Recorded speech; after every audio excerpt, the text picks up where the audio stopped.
Good morning and welcome to Trade Talks. I'm your host, Jill Malandrino, Global Markets Reporter at Nasdaq. And joining me live at HQ is Alex Lieberman. He's the CEO of Morning Brew, and Austin Rief, the COO of Morning Brew. And we're here to talk about the future of business news. Guys, I might be talking myself out of a job here. Thank you very much for joining us over at HQ. Thanks for having us. Tell us all about the brew. It is one of my favorite go-to reads in the morning. Yeah, absolutely. So our mission with the company is really just to get millennials and our generation excited about the business world, where it feels like they want to read about business, not that they have to read about it. All right, tell us how and why you founded the company. This is an interesting story. Yeah, so it was started when we were students at the University of Michigan, and we were helping some friends with interview prep and learning about the business world. And what we found was that people were not interested or engaged by traditional business news. And so our goal is to make business news engaging and exciting for young people and really all people. Well, Alex, did you guys work on a desk at all, or what made you, okay, I'm going to do this for the rest of my life?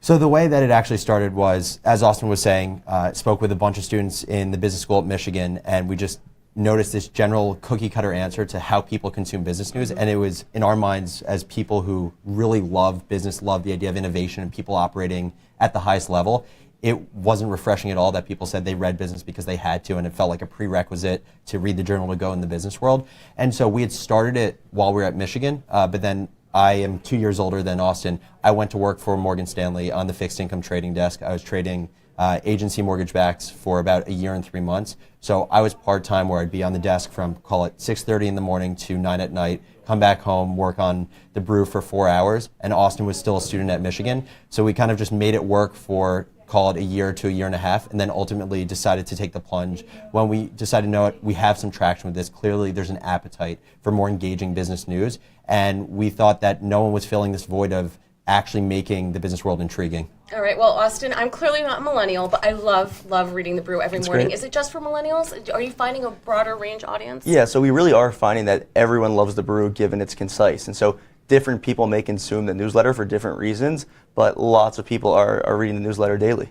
Right, and it's interesting because there's a number of business media publications out there, and it's kind of like reading one earnings report is carbon copy to the next, but you guys have a really unique, snarky style of writing about it. Give us an example of one of the latest ones that you've done to show the difference of, okay, this company came in at 40 cents versus expectations of 35. What does this all mean? Yeah, absolutely. So I think a big thing to us, first of all, to go back to your point of things feel like a carbon copy, is we have an amazing opportunity because there is so much content out there. That's why we think this opportunity exists, is to really, cut through the clutter and come at business from an angle that we know is intriguing to our audience. And so what we'll try to do is educate our readers in ways that they haven't been educated before. And I think that's what a lot of legacy publishers don't hit on, is not only just what happened with the story, but why is it important to me? Why is it important in the course of my life?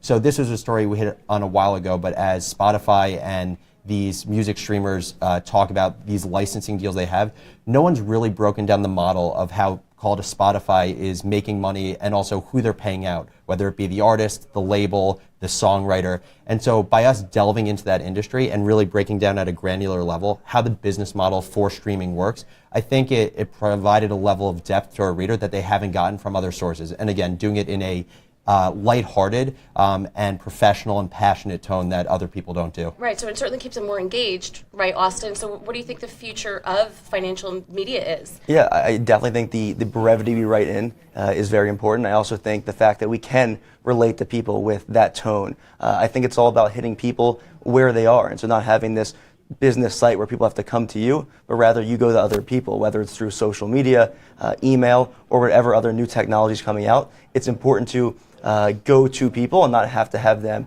come to you. Yeah, the industry wasn't lying when they were saying content is king, right? There you go, Definitely. exactly. All right, well, thanks very much, guys, for joining us live at HQ. And traders, as always, thank you for joining me. I'm Jill Malandrino, Global Markets Reporter at Nasdaq.